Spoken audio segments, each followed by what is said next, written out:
हिंद प्यारे साथियों, आप सभी का एक बार फिर से स्वागत है हम सभी के परिवार एसएल स्टडी में। साथियों, आज का जो हमारा टॉपिक है वह पर्यावरण पेडागोजी के पर्यावरणीय शिक्षा में शिक्षण स्थानीय परिवेश की पर्यावरणीय समस्याएं और उनके समाधान खोजने की क्षमता का विकास करना आज के टॉपिक में हम पढ़ेंगे। तो जो हमारा आज हम पढ़ेंगे, पहले हम विषय सूची देख लेते हैं कि आज हम कौन कौन से टॉपिक को पढ़ने वाले हैं। इसमें क्या है, पहला पर्यावरण के मुद्दे, जलवायु परिवर्तन, ग्लोबल वार्मिंग, ओजोन परत क्षरण, जल प्रदूषण, वायु प्रदूषण, ठोस अपशिष्ट प्रबंधन, वनों की कटाई, जनसंख्या और पर्यावरण संबंधी मुद्दों का समाधान। ये हम पढ़ेंगे आज के टॉपिक स्थानीय परिवेश की पर्यावरणीय समस्याओं में। ठीक है, चलिए शुरू करते हैं। यहाँ पे हम देखेंगे साथियों कि पर्यावरण को आमतौर पर उस परिवेश या परिस्थितियों के रूप में परिभाषित किया जाता है जिसमें कोई व्यक्ति, जानवर या पौधा जीवित रहता है या काम करता है। इससे किसी के जीवन के लिए प्रसिद्ध चक्र में इसके महत्व को समझना अपेक्षाकृत आसान होता है। तो अगर हम बात करें, पर्यावरण को आमतौर पर उस परिवेश या परिस्थिति के रूप में परिभाषित किया जा सकता है या कहा जा सकता है जिसमें कोई मानव, कोई जीव या कोई पशु क्या करता, अपना जीवन यापन करता है। इसके जो है और वह पर्यावरण में ही अपना जीवन यापन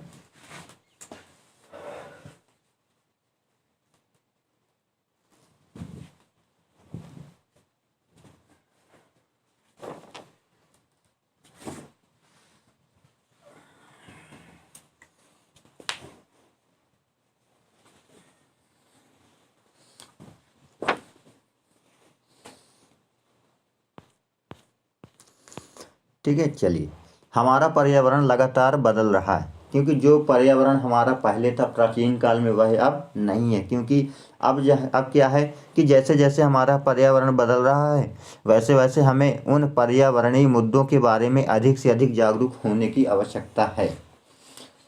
क्योंकि पहले लोग जागरूक नहीं थे, पहले लोग इतने आधुनिक नहीं थे कि वह पर्यावरण का ह्रास कर सके, नष्ट कर सके। लेकिन आज का मनुष्य क्या है कि विकास की दौड़ में इतना भावुक हो गया है, इतना उत्तेजित हो गया है कि वह पर्यावरण को ऐसे नष्ट कर रहा है जैसे उसकी खुद की संपत्ति हो, है ना। चलिए, फिर क्या है कि प्राकृतिक आपदाएं, गर्म होने और ठंडे होने की अवधि में और विभिन्न प्रकार के मौसम पैटर्न में भारी वृद्धि के साथ लोगों को अपने जीवन जीने के तरीके के साथ साथ हमारे ग्रह के सामने आने वाले पर्यावरणीय मुद्दों के प्रकारों के बारे में अधिक सतर्क रहने की आवश्यकता है। अगर हम बात करें पर्यावरण के जो हमारे मुद्दे हैं, तो पर्यावरणीय मुद्दे पर्यावरण पर मानवीय गतिविधियों के हानिकारक प्रभाव हैं। जो मुद्दे क्या हैं, पर्यावरण पर जो मानव हानिकारक कार्य कर रहा है, इसमें क्या है, प्रदूषण हो गया, अधिक जनसंख्या हो गई, अपशिष्ट निपटान हो गया, जलवायु परिवर्तन, ग्लोबल वार्मिंग, ग्रीन हाउस प्रभाव आदि। ये सब क्या, ये पर्यावरण के हमारे मुद्दे हैं जो पर्यावरण को नष्ट कर रहे हैं। ठीक है, चलिए, मनुष्य और पर्यावरण के बीच संतुलन स्थापित करने के उद्देश्य से व्यक्तिगत, संगठनात्मक और सरकारी स्तर पर विभिन्न पर्यावरण संरक्षण कार्यक्रम चलाए जा रहे हैं। तो मनुष्य और पर्यावरण के बीच संतुलन स्थापित करने के लिए जो है तो व्यक्तिगत तौर पर, संगठनात्मक तौर पर, सरकारी स्तर पर क्या विभिन्न प्रकार के पर्यावरण संरक्षण कार्यक्रम चलाए जाए, है ना। जैसे एक पेड़ एक संतान, है ना, वनों को आग से बचा, इस प्रकार के बहुत सारे कार्यक्रम चलाए जा रहे हैं। वर्तमान में कुछ पर्यावरणीय मुद्दे जिन पर तत्काल ध्यान देने की आवश्यकता है। तो पहला क्या है, जलवायु परिवर्तन। क्योंकि आज हमारी जलवायु परिवर्तन दिनों दिन बदल रही है। जलवायु परिवर्तन आज के परिदृश्य में एक बड़ी चिंता का विषय है। यह समस्या पिछले कुछ दशकों में सामने आई है। ग्रीन हाउस गैसें जलवायु परिवर्तन का प्रमुख कारण है। पर्यावरणीय परिवर्तन के कई विनाशकारी प्रभाव है, जैसे ग्लेशियरों का पिघलना, मौसम के बदलाव, महामारियां आदि। जलवायु परिवर्तन किस प्रकार है, क्योंकि देखिए, जलवायु परिवर्तन जो है तो यह एक बहुत ही चिंता का विषय है। यह समस्या पिछले कुछ दशकों से ही सामने आई है, क्योंकि जब हमारा ओजोन परत में छिद्र हो गया है उसके कारण जो है तो हमारे जलवायु में परिवर्तन का प्रमुख कारण बना हुआ है। पर्यावरणीय परिवर्तन में कई विनाशकारी प्रभाव, जैसे ग्लेशियरों को, जो हमारे उत्तरी ध्रुव और दक्षिणी ध्रुव में बर्फ है वो ग्लेशियर वह धीरे धीरे पिघल रही है। उसके पिघलने से हमारे समुद्रों का जल स्तर बढ़ रहा है, जिसके कारण बाढ़, सुनामी, कई सारी घटनाएं घटित हो रही हैं। मौसम में बदलाव हो रहा है। मौसम में बदलाव, ये बिना बारिश के बारिश हो रही है। गर्मी में भी बारिश होती है, गर्मी में भी ठंडी होती है, ठंडी में गर्मी होती है ना। महामारियां फैल रही हैं, कोरोना तो आप देख ही ली। तो इस प्रकार क्या है, जलवायु परिवर्तन के कारण ही हमारे मौसम में परिवर्तन हो रहा है। फिर क्या है, दूसरा है ग्लोबल वार्मिंग। ग्लोबल वार्मिंग भी एक समस्या है। इस ग्लोबल वार्मिंग कैसे, देखिए, जीवाश्म ईंधन के जलने से, ऑटोमोबाइल और क्लोरोफ्लोरोकार्बन के होने वाले उत्सर्जन से वातावरण में ग्रीन हाउस गैसों का इजाफा होता है। इससे पृथ्वी के तापमान में क्या होती है, वृद्धि होती है, जिससे पर्यावरण में परिवर्तन हुआ। दुनिया भर के तापमान में इस वृद्धि को ग्लोबल वार्मिंग कहते हैं। यानी ग्लोबल वार्मिंग का मतलब, सीधा सा मतलब है कि सामान्य तापमान से अधिक होना, यानी पृथ्वी के तापमान में वृद्धि होना ही ग्लोबल वार्मिंग है। इसका कारण क्या है, जीवाश्म ईंधन, अधिक से अधिक गैसों का जलना, डीजल, पेट्रोल, है ना, ऑटोमोबाइल से निकलने वाला धुआं, क्लोरोफ्लोरोकार्बन, ये सब क्या है, ये सब ग्लोबल वार्मिंग को ही बढ़ावा दे रहे हैं। ओजोन परत का क्षरण, जो हमारी पृथ्वी ओजोन परत है जो परावैंगनिक किरणों को रोकती है, उसमें छिद्र हो गया। ओजोन परत सांद्रित ओजोन गैस की एक परत है ना। यह हमें सूर्य की हानिकारक परावैंगनिक किरणों से बचाती है, यह बहुत महत्वपूर्ण है। परत क्लोरोफ्लोरोकार्बन द्वारा नष्ट की जा रही है, जिसका उपयोग उद्योगों और रोजमर्रा की जिंदगी जैसे एरोसोल के डिब्बों में किया जाता है ना। यह एक क्लोरोफ्लोरोकार्बन है, यह हमारे ओजोन परत को नष्ट कर रही है।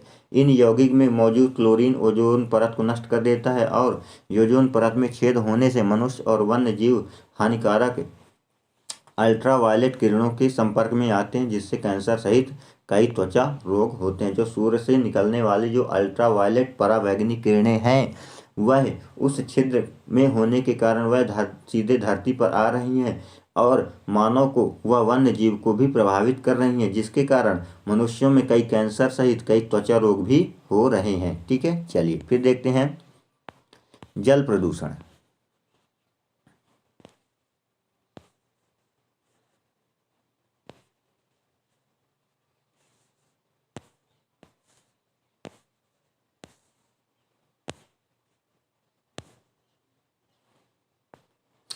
अगर हम बात करें जल प्रदूषण की, तो नदियों, समुद्रों, झीलों और तालाबों में हानिकारक पदार्थों का प्रवेश, जिससे पानी की भौतिक, रासायनिक या जैविक स्थिति बदल जाती है, जल प्रदूषण कहलाता है। भाई, नदियों, झीलों, समुद्रों, तालाबों में हानिकारक पदार्थ, कंपनियों से निकलने वाला कई सारे हानिकारक पदार्थ, वो सब कहाँ मिलते हैं, नदियों में मिल जाते हैं। नदियों से प्रदूषित नदियाँ समुद्र में मिलती, तो वो क्या है, वो जल प्रदूषण का एक कारण है। रासायनिक तथा जैविक स्थिति बदल जाती है ना। प्रदूषित पानी में ऑक्सीजन की कमी होती है, जिससे जीव क्या होते हैं, मर जाते हैं। जो जलीय जीव होते हैं, मछली, मगरमच्छ, कई सारे जलीय जीव हैं, है ना, उनको ऑक्सीजन मिलता है पानी में, और स्वच्छ पानी से। अब जब वह पानी प्रदूषित हो जाएगा तो उसमें ऑक्सीजन की कमी हो जाएगी और मरने लगेगी, है ना।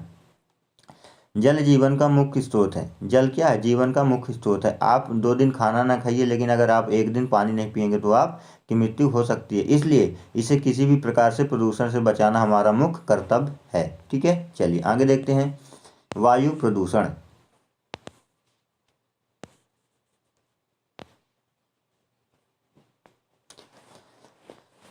वायु प्रदूषण उद्योगों, ऑटोमोबाइल और जीवाश्म ईंधन के बढ़ने से उपयोग होने वाले उत्सर्जन का परिणाम है। गैसीय उत्सर्जन ने पृथ्वी के तापमान में वृद्धि की है।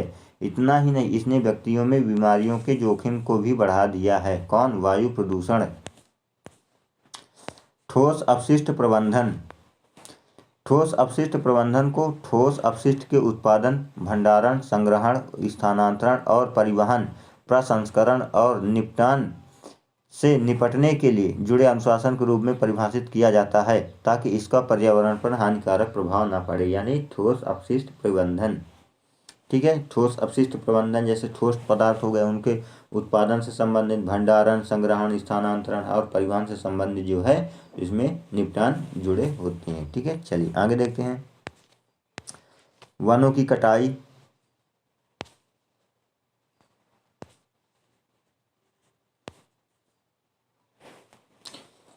कहीं ना कहीं पर्यावरण की जो की प्रमुख समस्या वह वनों की कटाई है। वनों की कटाई, पेड़ों और जंगलों की खतरनाक दर से में कमी आई है, यानी वनों को इस तरह से काटा गया है कि पेड़ों और जंगलों की जो दर है उसमें बहुत कमी आई है।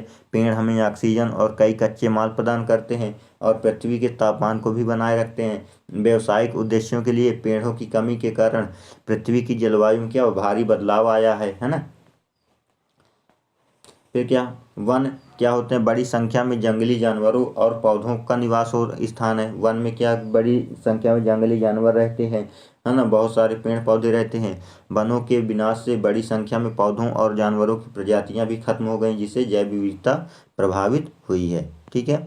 जनसंख्या, तो जनसंख्या भी एक मुख्य समस्या है। पृथ्वी की जनसंख्या में भारी वृद्धि हो रही है ना। दिन दोगुनी रात चौगुनी लोग क्या कर रहे हैं, विकास कर रहे हैं। अनुमान है कि यह 7 अरब से भी अधिक है ना। इसकी जनसंख्या के कारण संसाधनों की कमी हो गई है। अगर यह जारी रहा तो इतनी बड़ी आबादी को बनाए रखना बहुत मुश्किल हो जाएगा। प्रदूषण, अपशिष्ट प्रबंधन, वनों की कटाई, जलवायु परिवर्तन और ग्लोबल वार्मिंग सहित अन्य पर्यावरणीय मुद्दे भी सभी अधिक जनसंख्या से जुड़े हैं। कहीं न कहीं प्रत्यक्ष व अप्रत्यक्ष रूप से ये जुड़े हैं। ठीक है। चलिए, इनके अगर हम समाधान की बात करें तो पर्यावरणीय मुद्दों के कुछ सबसे सामान्य समाधान निम्नलिखित है। जैसे बेकार वस्तुओं को पुनः उपयोग लाने के लिए वस्तुओं बदले, यानी कोई भी वस्तु है हमने बेकार कबाड़ हो गई उसको हम पुनः उपयोग में ला लें। कागज़ के उपयोग से बचना चाहिए, हमें कागज़ जो है तो उपयोग से बचना चाहिए, क्योंकि कागज़ जलाने से भी धुआं निकलता। पानी और बिजली का संरक्षण करें, हमें पानी भी बचाना चाहिए, बिजली भी बचानी चाहिए, है ना। पर्यावरण अनुकूल प्रथाओं का समर्थन करें, यानी ऐसी प्रथाओं के समर्थन करें जो हमारे पर्यावरण को बचाने में महत्वपूर्ण योगदान करती हो, है ना। प्राकृतिक संसाधनों के संरक्षण के लिए अपशिष्ट पुनर्चक्रण करें, यानी प्राकृतिक जो संसाधन उनको संरक्षण बनाने के लिए जो हमारे घर की जो आवश्यक वस्तुएं हैं उपयोग के बाद जो होती हैं उनको भी हमें पुनः उपयोग करना चाहिए। ठीक है। चलिए ठीक है, फिर मिलेंगे नई वीडियो के साथ। तब तक के लिए जय हिंद, जय